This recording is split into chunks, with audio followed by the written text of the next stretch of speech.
Hello guys, welcome back to my channel. My name is Roxanne. If it's your first time here, then welcome. I want to talk to you guys about some fantasy books that I have on my shelves that I'm really excited about. I always talk about how much I love fantasy, but I don't really read as much of it as I would like to, mostly because so many of these books are really long and so they're kind of intimidating, or even if they're not, it's more like I kind of just end up reading shorter books. So it kind of feels like I've maybe accomplished more, but that's really a sort of a dumb way to think about reading, really, because then, you know, you miss out on all these great books that I bought because I really want to get to them.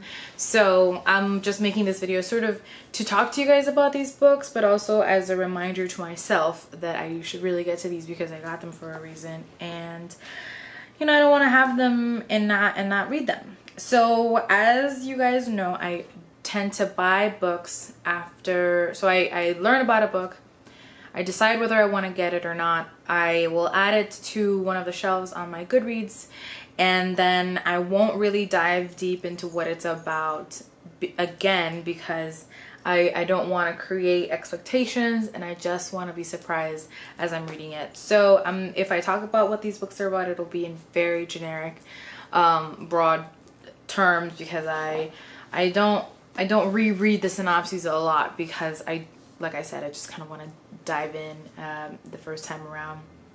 The Invisible Library, what called out to me was the fact that it had library on the cover. I think this is about this like realm where this library exists. I think it's based in London, which is another reason why it caught my eye. I love books that are in England.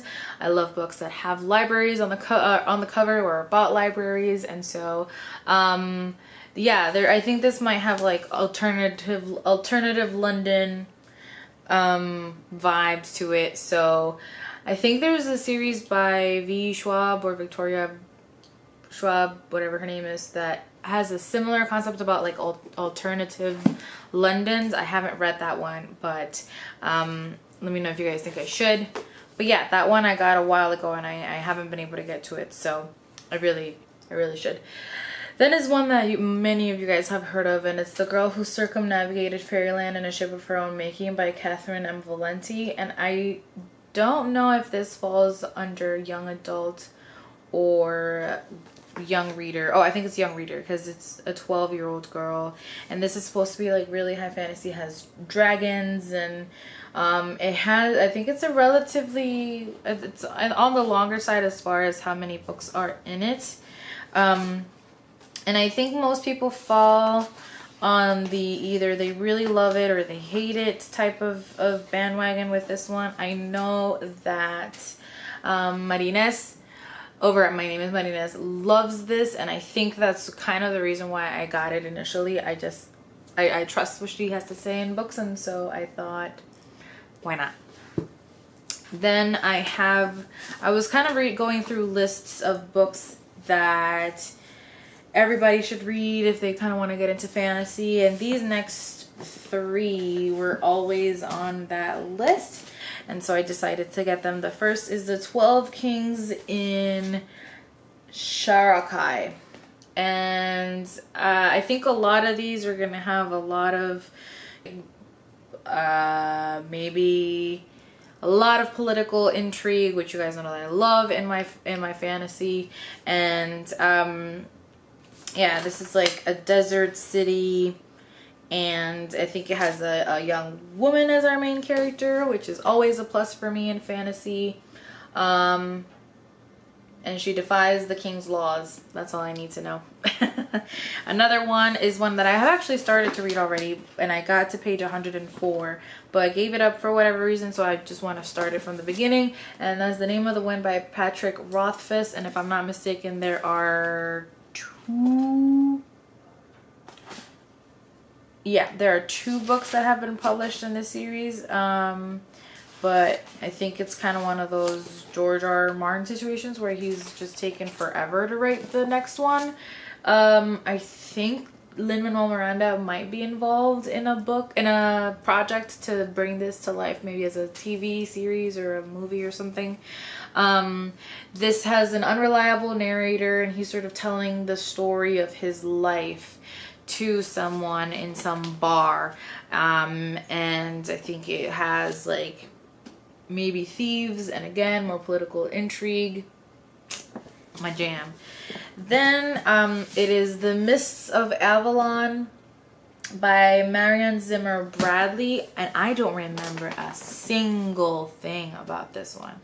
Not where it's set, not what it's about, not nothing. On the back, the blurbs are pretty good. I can't even find a synopsis for this one. Like, I was sitting in front of Barnes & Noble science fiction and fantasy section for a long time before I picked this one. So I feel like I was pretty sure I wanted to read it, but honest to God, I can't find a fucking synopsis anywhere. The Magicals. Oh, I think this is about King Arthur and the women that may have been involved in the myth. So yeah, the magical saga of the women behind King Arthur's throne. That's what it's about. Speaking of women, I have the Vows and Honor trilogy, which I think all books are in this one book by Mercedes Lackey. Yeah, so it has the Oathbound, Oathbreakers, and Oathblood.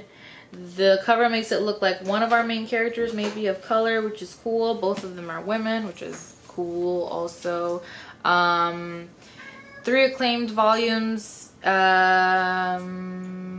Sorcerers seek justice for past wrongs in the beloved best-selling world of Valdemar. 2 kick-ass women getting revenge. I'm okay with it. Then is a super popular one that Lewis got me. It is The Song of Achilles by Madeline Miller. She has since written Circe, which again has been really, really popular. And this is sort of mythological retellings. I know so little about Greek and Roman, or really mythology period.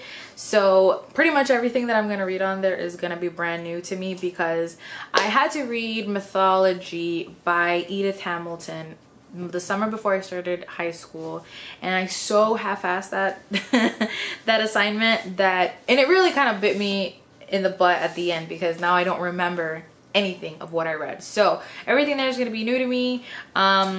People again have either loved it or hated it. Hopefully I'll fall in the loved it category.